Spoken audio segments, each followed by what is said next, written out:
እንቅልፍ ነስቶ ሙድ አጥፍቶ ሰላምን አጥፍቶ በሽተኛ ሁላ ሊያረግህ ይችላል ከብስጭት ብዛት ከንዴት ብዛት ብዙ ሰው ማዲያት ይወራል ስኳር ፕሬሸር ምናምን በሽተኛ የሚሆነው ሰው ቤቱና ቤቱ አላህ ይወቅለት እንጂ በየሰው ቤት ያለ እሳት ብዙ ነው እዛ ውስጥ ያንን ኮዝሚ ወንድ ልጅ ይመጣል ላሰማህ አላህ እንግዲህ ይፈጠራል አምኖ መቀበል ያስፈልጋል ይሄ ነገር ባንተ ስህተት ነሰሰል ላይሆን ይችላል ባንተ ስህተት ላይሆን ይችላል ሽቶብኝ ነው የምትለው ማለት ነው ይሄ አላህ ለሚያውቀው ህክማ ነው እኔ የምለው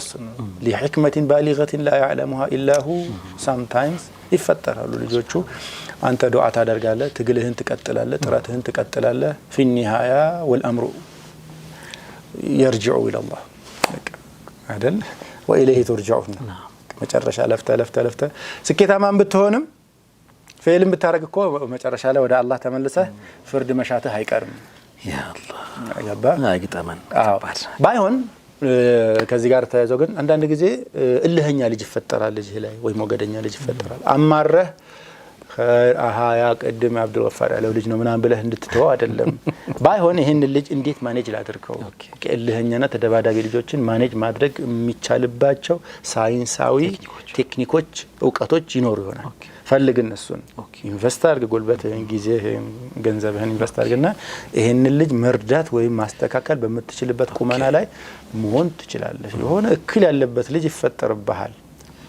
በቃ አላህ ነው የፈለገው ያን እሱ የፈለገበትን ፊትና ናቸው ብለዋል አይደል ኢነማ ማለኩም ወላዱኩም ፊትና እና ገንዘብም ልጅም ፊትና ነው ብለዋል አይደል እና አላህ ለፈተና ነው ከፈተናው አላህ ያሳልፈን